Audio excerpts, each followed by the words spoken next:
Hey guys, welcome back to another video. If you're new here, my name is CFII Munden, and I just talk about random aviation stuff. I do some accident videos, I do some breakdowns, I even have some ground lessons. I think I have like 70 ground lesson videos. So if this sounds like something you're interested in, you guys go ahead and leave a like and subscribe to the channel. I'd really appreciate it. This is a little different today. So most of you guys are probably already pilots, but I know that there's also a large amount of my audience that has no idea how to become a pilot. And I watched some videos of how to become a pilot a long time ago, and I remember they're just super fluffy. So I'm gonna break this down to the nitty gritty and just tell you how to become a pilot step by step. All right. So the first one that you're gonna need is you just need to meet the basic requirements. Okay, and forgive my handwriting. I'm using like a touch screen here. So basic requirements. All right. So these are stuff like you need to be at least 16 years old for a private. Actually, sorry, 17 for a private pilot certificate, and you need to be able to read and write, speak English, and I think you need a valid government issued ID. So those are just the basic requirements, super easy stuff. Most of you guys have that already anyways, okay? Next thing that you're gonna need to have is you're gonna need to get your medical cert, all right? So your medical cert is obtained from something called an AME, all right? Just Google search your local AME. This is going to be the guy or girl who's going to give you your medical cert. There's three different classes. There's class 1 and 2 and 3. Class 1 is like the most expensive, the most thorough medical. It's generally, I mean, you do need it for the airlines, right? Class 2 medical is what I have as a flight instructor, and class 3 most people have that I know, okay? So yeah, pick which one you want. I heard of some people going straight to the class 1 because they want to make sure that they can pass that medical right off the bat instead of going through all their training and then finding out for whatever reason they can't pass their first class and they can't become a airline pilot.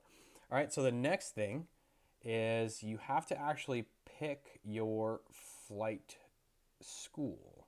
All right, this is easier said than done depending on your area. So you have two different options for types of schools. You have a Part 61 and you have a Part 141. Without going to the nitty gritty of like what those actually mean, let me break it down more simply. Part 61 is kind of go at your own pace. It's less rigid, less structured. It's typically it can be less cheaper if you can get it done sooner, but that's not always a guarantee. But it's going to most for most people it takes a little bit longer. Part 141 schools are more strict, more rigid.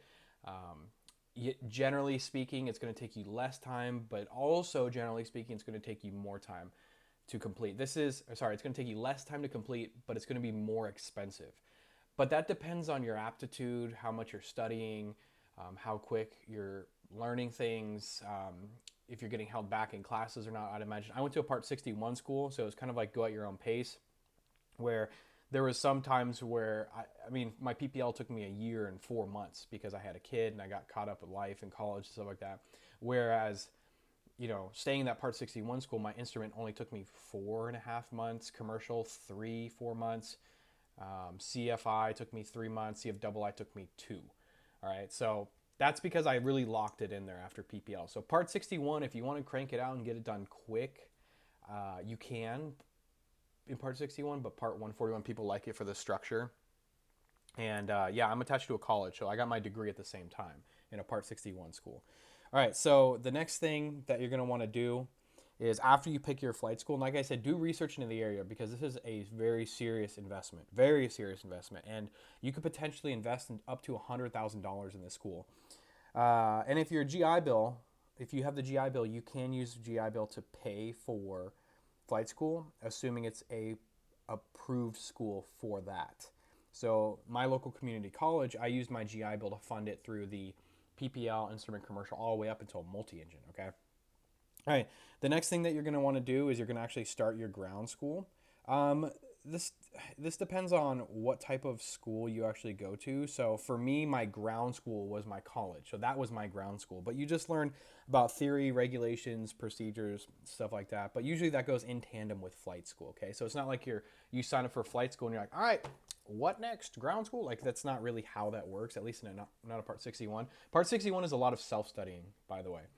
Way less classroom time in a Part 61. All right, and the next thing is you actually, after you get those two things done, like I said, these kind of go hand in hand, is you actually start your flight training. Okay, so there's certain requirements that you need to hit, and that is at least a minimum of 40 hours. You need some nighttime requirements, some solo requirements, stuff like that. All right, but now you're going to actually start your flight training. This, like I said, in a Part 61, I've seen people get their PPL rating in anywhere between 6 months and a year. All right, I've seen some studs do it in 3 months. All right, so you actually start your flight training. You actually start going through that. Number 6 is the FAA written exam. Okay, so that's the written exam. You need to go take it. It's costs, I think, like, I don't remember how much one it was, like $95, $80. I took it at PSI or something like that, and that's what you need in order to get to your check ride. All right, you have to take this written test, and it takes a long time. I think it took me about 70, 80 hours to take this written test. It is no joke. Like, it was actually pretty difficult. The PPL one was most challenging for me. So then you got to take your written exam, and then after that, all right, then you just go into your check ride.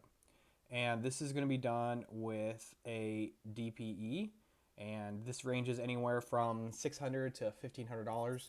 And an FAA examiner will show up and they'll do your check ride for you. So this is, in a nutshell, how to become a pilot. And then after that, you can earn additional ratings, instrument commercial, CFI, and then you're going to build flight hours depending on where you want to go. So this, in a nutshell, right here, guys, is how to become a pilot.